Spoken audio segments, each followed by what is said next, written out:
¿Cómo estáis? Bueno, hijo, ¿cómo estamos? Bien, bien, acá estamos. Bueno. ¿Ustedes? No, estoy viendo aquí el tema de las luces, el tema del fluorescente que están instalados acá. Ya, ¿y por qué estáis viendo eso? Es que tengo que instalar dos fluorescentes de juego y no sé dónde ubicarlos.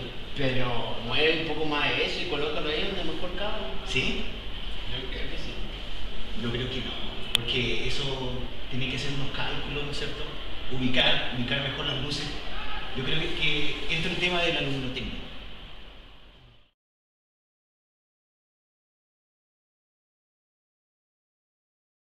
Para comenzar con el tema de la luminotecnia tenemos que comenzar. ¿Qué es la luminotecnia? La luminotecnia es la técnica que estudia las distintas formas de producción de la luz, así como su control y también su aplicación. Para entender mejor la luminotecnia, en un principio, esta tiene tres definiciones importantes: la visión, la luz y finalmente el color. Para entender mejor, la luz es una especie de espectro electromagnético que puede ser percibida por el ojo humano con sus distintas cualidades y características. La luz tiene tres propiedades importantes, que es la reflexión, la transmisión, refracción y la absorción. La reflexión es un fenómeno que se produce cuando la luz choca contra la superficie de separación de dos medios diferentes, ya sea con gases como la atmósfera o líquidos, y esta es regida por la ley de la reflexión. Un gran ejemplo cotidiano de la reflexión de la luz puede ser la reflexión de un lago con sus respectivos paisajes, volcanes, bosques, etc. de los alrededores del lugar. Hay tres tipos de reflexiones: la reflexión difusa, la reflexión mixta y la reflexión regular.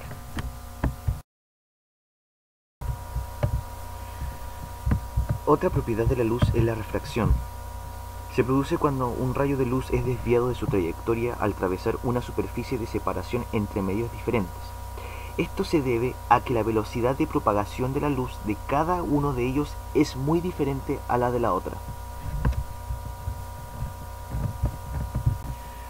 Un ejemplo cotidiano de la refracción de la luz puede ser colocando una cuchara bajo agua de un vaso, ya que la cuchara se va a ver de otras dimensiones cuando esté debajo del agua. Otra propiedad importante de la luz es la transmisión, ya que se puede considerar como una doble refracción. Si pensamos en un cristal, la luz sufre una primera refracción al pasar del aire al vidrio, sigue su camino y vuelve a refractarse al pasar de nuevo al aire. La transmisión tiene que ver y tiene harta relación con el tipo de material en el cual la luz va a ser reflexionada o refractada o transmitida. Y como por último lugar, la absorción, que es un elemento muy ligado a los colores. Nuestro ojo humano es sensible a las radiaciones pertenecientes a un pequeño intervalo del espectro electromagnético. Estos colores son mezclados que forman la luz blanca. Esta propiedad está muy relacionada con el calor perteneciente al medio ambiente. Otro factor importante es la visión, ya que es muy sensible a cualquier punto o color.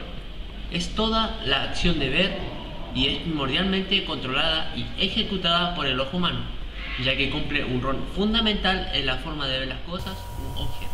La visión tiene bastante relación con el ojo humano. Ya como dice mi compañero, el ojo humano está formado por un grupo óptico y varios elementos y accesorios encargados de diversas tareas como la...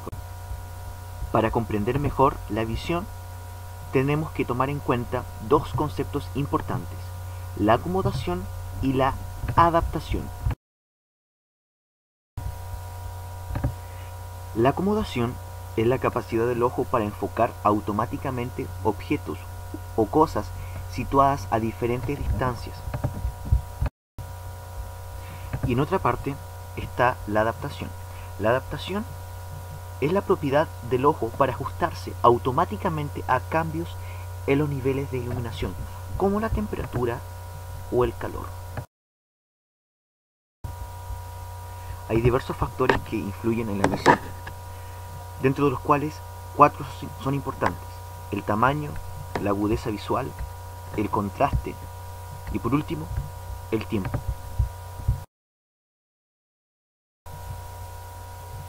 El tamaño de un cuerpo es un factor importante en el campo de la visión.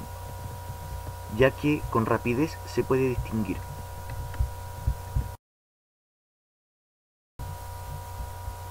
La agudeza visual es la capacidad de distinguir muchos objetos muy próximos entre sí. Es una medida de mostrar los detalles más pequeños que podemos diferenciar y está muy influenciada por el nivel de iluminación que se concentra en dicho objeto. El contraste se produce por diferencias entre colores o luminancias entre un elemento y el resto. Mientras mayor sea, mejor veremos los detalles de dicha imagen. Por último lugar está el tiempo. Requiere un cierto tiempo para ver una imagen muy nítida y detallada. Con una buena iluminación podremos reducirlo y aumentar más la velocidad de percepción. Mientras más tiempo estemos mirando una imagen, más nítida y detallada será.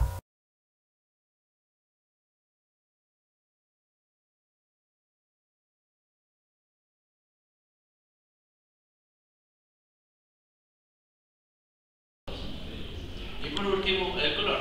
Este es un fenómeno visual que está presente en los humanos y los animales. Como vemos en la sala está el café, el amarillo y el blanco. ¿Sabes qué, Pancho?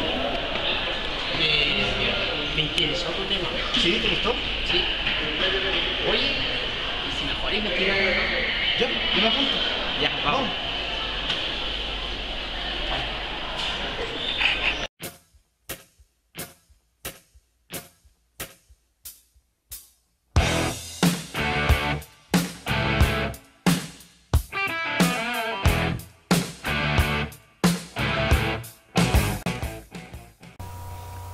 Para introducirnos en el mundo de la luminotecnia, tenemos que saber su fotometría, que son las magnitudes y unidades de medida.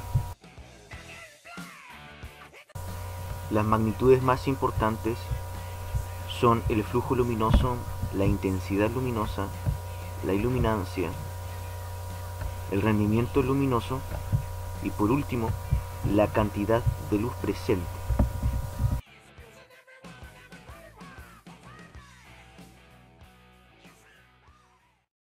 Tenemos varias magnitudes y unidades de medidas. Una de ellas es el flujo luminoso. Si tenemos una de 25 watts y una de 65 watts, obviamente el flujo luminoso se verá más en la de 65 watts. ¿Ya?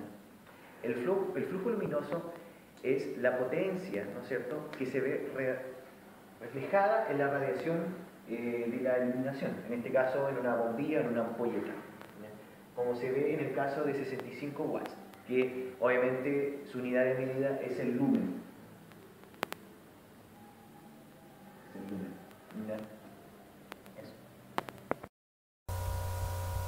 La unidad de medida del flujo luminoso es el lumen.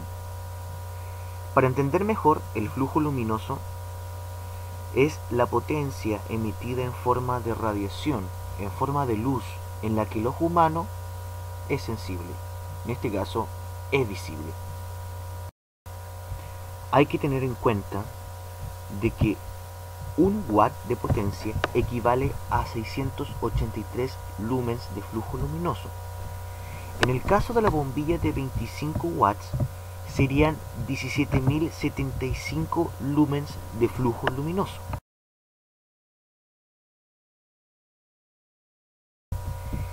En el caso de la bombilla de 60 watts, tendría 40.980 lumens de flujo luminoso. En conclusión, la bombilla de 60 watts tiene más flujo luminoso que la bombilla de 25 watts del problema anterior.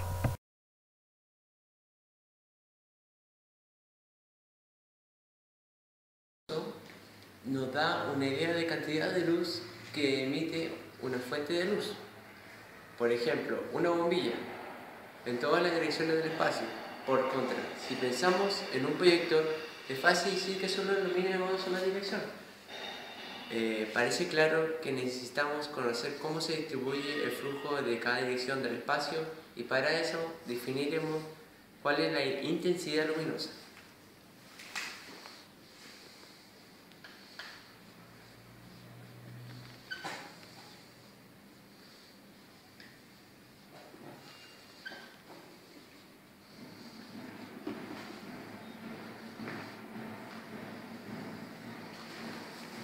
La intensidad luminosa se conoce como el flujo luminoso emitido por una unidad de ángulo sólido en una dirección concreta.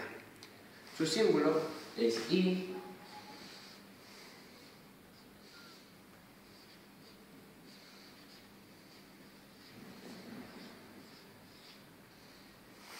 Su símbolo es I y su unidad de candela es CD.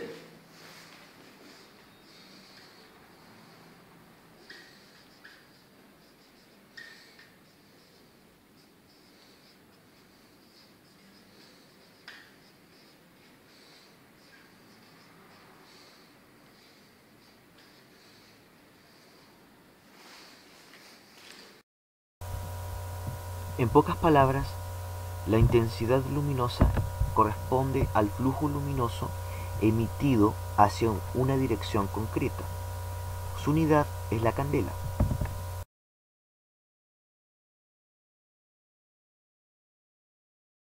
Otro factor importante de la luminotecnia es la iluminancia. La iluminancia es el flujo luminoso recibido hacia una superficie, ¿ya?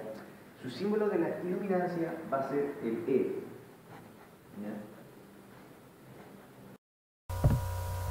La unidad de medida de la iluminancia es el lux, que es un lumen por metro cuadrado, ya que está reflejada hacia una superficie.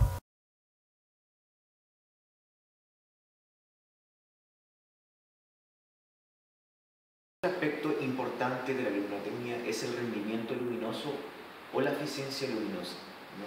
Como aspecto positivo y visible de la potencia eléctrica consumida está la luz visible, ya que al encender una ampolleta, la ampolleta se ve visible, ¿no es cierto? Y esa visibilidad es la luz, ¿ya? Pero al encender una ampolleta tiene dos tipos de pérdidas de energía: la pérdida por calor y la pérdida por radiaciones invisibles.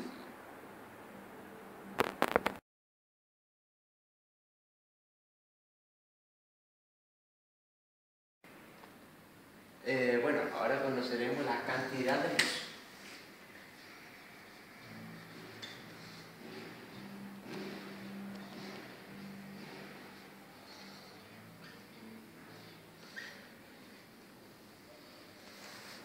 Esta magnitud solo tiene importancia para conocer el flujo luminoso, ya que es capaz de comparar diferentes lámparas según la luz que emiten durante un cierto periodo de tiempo. Su símbolo es K.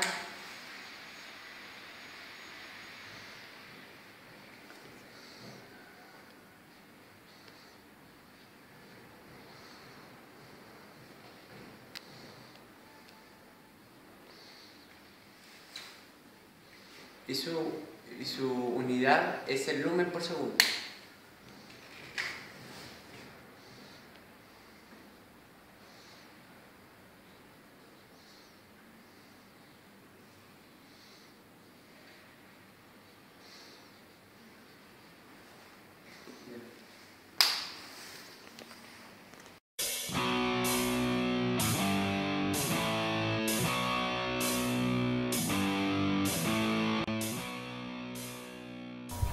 Para comenzar, las lámparas incandescentes fueron la primera forma de emitir luz a partir de energía eléctrica. Desde que fueron inventadas, la tecnología ha sido variada, produciendo numerosos avances en la cantidad de luz, consumo y duración de estas lámparas incandescentes. El funcionamiento de la lámpara incandescente es bastante básico. Se pasa una corriente eléctrica a través de un filamento, y este filamento alcanza una temperatura tan alta que emite radiaciones visibles por el ojo humano.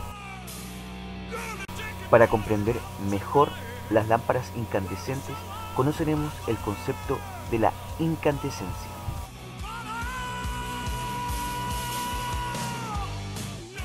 La incandescencia postula que todos los cuerpos calientes emiten energía en forma de radiación electromagnética. Mientras más alta sea su temperatura, mayor será la energía útil emitida por dicha luz. La incandescencia se obtiene mediante dos maneras. Una es por combustión de alguna sustancia, ya sea sólido o líquido. La otra forma es pasando una corriente eléctrica a través de un conductor muy delgado, como ocurre hoy en día con las ampolletas común y corriente. Estas dos maneras se obtiene luz y calor, ya sea por moléculas de aire o por radiaciones infrarrojas.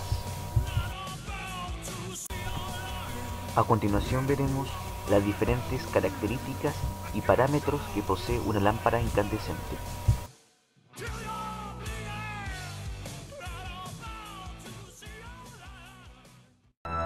Características de una lámpara incandescente. Entre los parámetros que sirven para definir una lámpara tenemos las características fotométricas, la intensidad luminosa, el flujo luminoso y el rendimiento o eficiencia. Además de estas, existen otras que nos informan sobre la calidad de reproducción de colores y los parámetros de duración de las lámparas. Características cromáticas. Los colores que vemos en nuestros ojos dependen en gran medida de las características cromáticas de la fuente de luz. Por ejemplo, no se ve igual una calle de noche a la luz de los faroles luminarias por lámparas de luz blanca que con lámparas de luz amarilla. Al describir las cualidades cromáticas de la fuente de luz, hemos de considerar dos aspectos. El primero trata sobre el color que representa la fuente, y el segundo representa cómo son reproducidos los colores del objeto luminado. Por esto, para evaluarlos se utilizan dos parámetros: la temperatura del color y el rendimiento color, que se mide con el signo IRC. La temperatura de color hace referencia al color de la fuente luminosa. El rendimiento del color hace referencia a cómo se ven los colores de los objetos iluminados.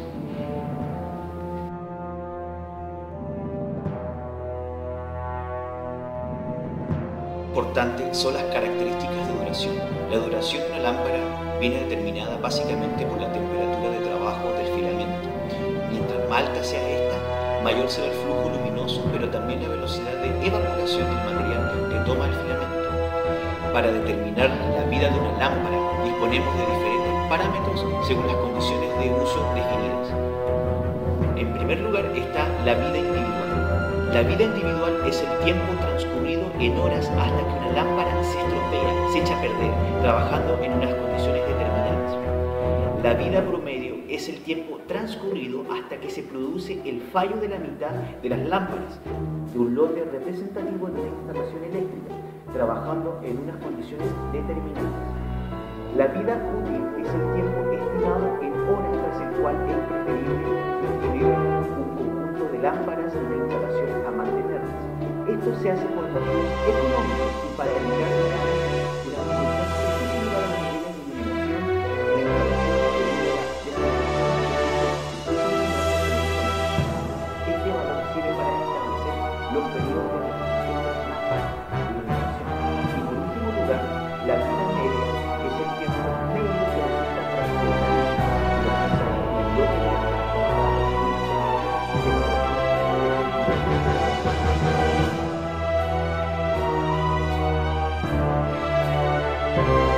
Los factores externos que influyen en el funcionamiento de las lámparas. Hay dos factores externos que afectan el funcionamiento de las lámparas, que son la temperatura del entorno en el que está situada dicha lámpara y las desviaciones de tensión. La temperatura ambiente no es un factor que influye esencial en el funcionamiento de las lámparas incandescentes, pero sí he de tener en cuenta para evitar deterioros en los materiales empleados en su fabricación. En las lámparas normales hay que tener cuidado de que la temperatura de funcionamiento no exceda los 200 grados Celsius. El otro factor que influye son las variaciones de la tensión. Se producen cuando aplicamos a una lámpara una tensión diferente, un voltaje diferente de tensión nominal para que lo ha sido diseñado.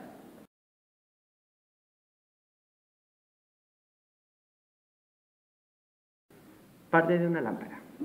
Las lámparas incandescentes están formadas por un hilo de wolframio que se calienta por efecto Joule, alcanzando temperaturas tan elevadas que empieza a emitir luz visible. Para evitar que el filamento se queme en contacto con el aire, se rodea con una ampolleta de vidrio, a la que se le ha hecho el vacío y se ha rellenado con un gas. En conjunto se completa con un elemento con funciones de soporte y conducción de la corriente eléctrica. Como vemos, acá vemos una lámpara. Esta es la ampolleta, todo esto. Este es el filamento. Como ustedes ven, esos cablecitos, se puede decir, chiquititos, que están enrollados. El gas de relleno es todo lo que está dentro del vidrio de la ampolleta. Los hilos conductores, como vemos, acá hay una parte más gruesa y vemos dos hilos. Esos son los hilos conductores. El casquillo, que es lo que estoy soportando yo, que es esto. Y el soporte, que está aquí, que soportan los filamentos.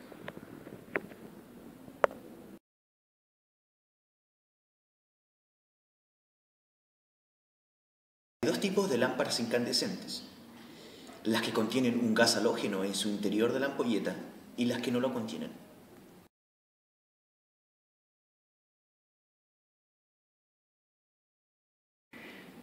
Las lámparas no halógenas. Entre las lámparas incandescentes no halógenas podemos distinguir las que se han rellenado con un gas inerte de aquellas que se han hecho el vacío en su interior. Las lámparas incandescentes tienen una duración normalizada de 1000 horas de trabajo, una potencia entre 25 y 2000 watts y una eficacia entre 7.5 y 11 lumen watts para las lámparas de vacío y entre de 10 y 20 para las rellenas de un gas inerte. En la actualidad predomina el uso de las lámparas con gas, reduciéndose el uso de las de vacío en aplicaciones ocasionales a alumbrado general, con potencias de hasta 40 watts de potencia disponible.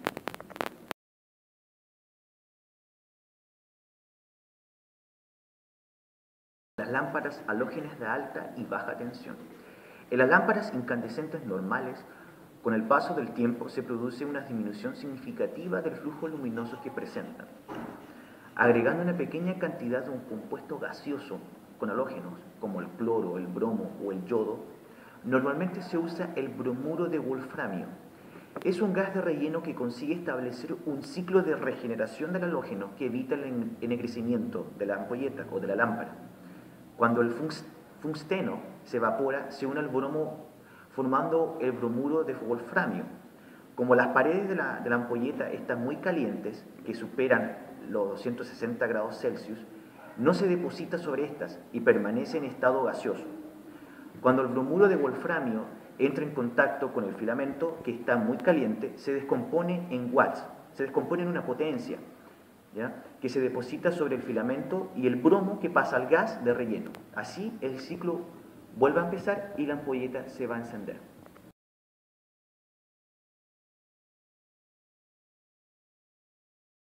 Otro concepto clave de la luminotecnia son las lámparas de descarga.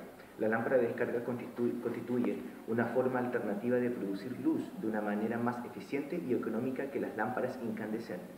Por eso su uso está tan extendido hoy en día tanto a nivel industrial como a nivel domiciliario. Su funcionamiento. En las lámparas de descarga, la luz se consigue estableciendo una corriente eléctrica entre dos electrodos situados en un tubo lleno con un gas o un vapor energizado o ionizado. En el interior del tubo se producen descargas eléctricas como consecuencia de la diferencia de potencial entre los electrodos. Estas descargas provocan un flujo de electrones que atraviesan el gas. La primera posibilidad es que la energía transmitida en el choque sea lo suficiente elevada para poder arrancar el electrón a su órbita. Este puede a su vez chocar con los electrones de otros átomos repitiendo el proceso. La otra posibilidad es que el electrón no reciba suficiente energía para ser arrancado. En este caso, el electrón pasa a ocupar otro orbital de mayor energía. Este nuevo estado acostumbra a ser inestable y rápidamente se vuelve a la situación inicial. Al hacerlo, el electrón libera una energía extra en forma de radiación electromagnética, principalmente en UV, ultravioleta o de manera visible. Un gran ejemplo de las lámparas de descarga son los tubos fluorescentes, las lámparas de vapor de mercurio, en donde se caracterizan por carecer de una ampolleta exterior, ¿ya? Están formadas por un tubo de diámetro normalizado, en donde está el recubrimiento fluorescente, cilíndrico, cerrado en cada extremo con un casquillo de 2 contactos, en donde se alojan los dichos electrodos. El tubo de descarga está relleno con vapor de mercurio a baja presión y una pequeña cantidad de un gas inerte que sirve para facilitar el encendido y controlar la descarga de electricidad en donde está el tubo fluorescente. La vida de estas lámparas comprenden entre 5.000 a 7.000 horas. Su vida acaba cuando el desgaste sufrido por la sustancia que recubren los electrodos incrementa con el número de encendidos al encender el tubo fluorescente, ya que impide el encendido al necesitarse una tensión o un voltaje de ruptura superior a la suministrada por los 220 voltios. Además de esto, hemos de considerar que la despreciación del flujo provocada por la pérdida de eficacia de los polvos fluorescentes y el ennegrecimiento de las paredes del tubo donde se deposita la sustancia de gas o emisora.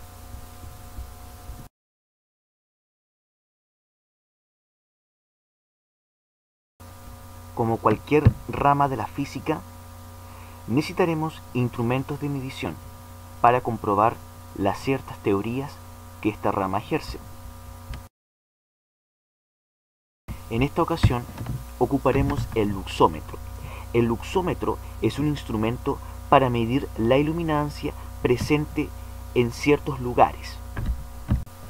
Como hemos visto anteriormente, la unidad de la iluminancia es el lux, presente en este instrumento.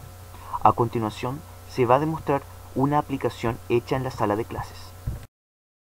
Bueno, acá estamos con un luxómetro portátil, un Delta Ohm, con su sonda respectiva que es LP471 PHOT. Ahora vamos a prender el luxómetro. Tenemos que cargue.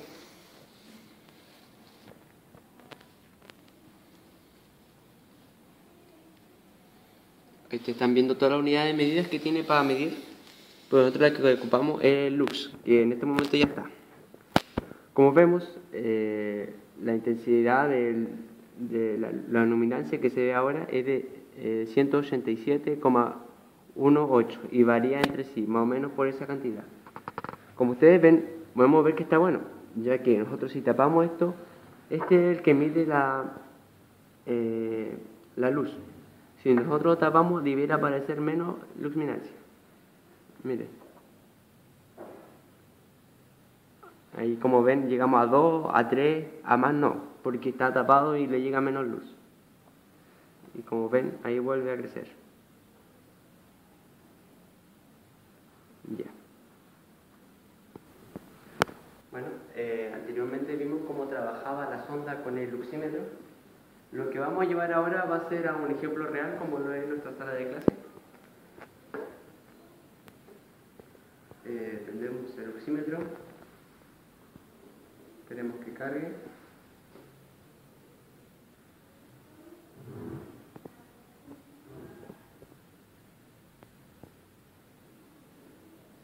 Ya. La sonda en este momento, como ustedes pueden ver, pesca entre 125,75 de luminancia y varía entre sí. Como ustedes ven, estamos sin luz. Si yo prendo la luz, debería prender. Debería subir más.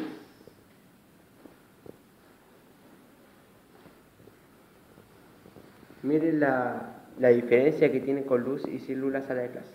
Con luz a esta mesa le llegan 239,3 y varía entre sí.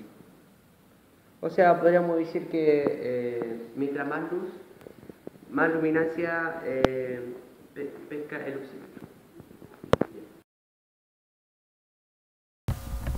Para finalizar, siempre hay que tomar en cuenta el tema de los cálculos de una correcta instalación eléctrica, sobre todo en el tema de las luces. Lo primero es comenzar calculando el flujo luminoso del lugar de la instalación eléctrica, como los datos de entrada del local, de las lámparas y de las luminarias a las que se van a instalar. También analizando las dimensiones del local o la zona a iluminar, como el ancho, el largo, y también fijar la altura de trabajo en donde se va a ejecutar dicha instalación. Otro factor importante es identificar el tipo de lámpara y el tipo de luminaria que se va a utilizar, ya que es un factor muy importante hoy en día, como en el caso industrial y domiciliario, sobre todo en el tema de bajo consumo, como hoy es en día el tema de la tecnología LED. Y una diversidad de cálculos importantes para poder realizar, ejecutar y mantener una instalación eléctrica como se debe, como calcular el índice, los coeficientes de reflexión, de refracción, los factores de utilización y muchos cálculos más que pertenecen al mundo de la luminotecnia.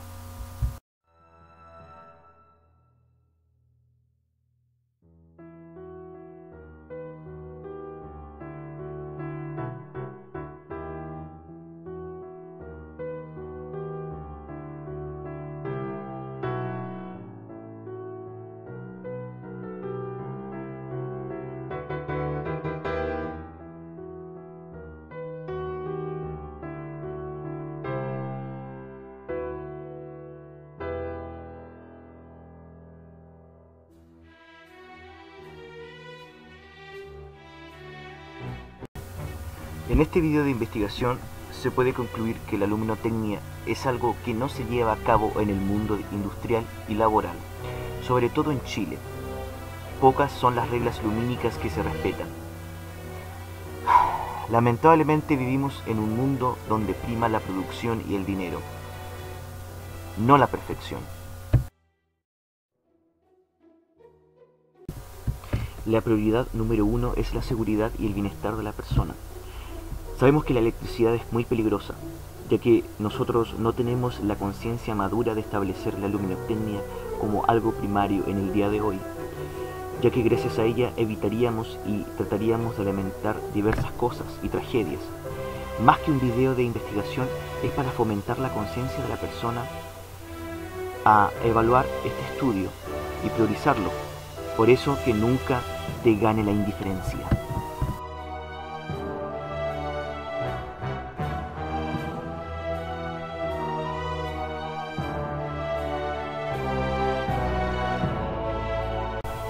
Ojalá le haya gustado el video. Les ha hablado Francisco Camino. Desde ya, muchas gracias.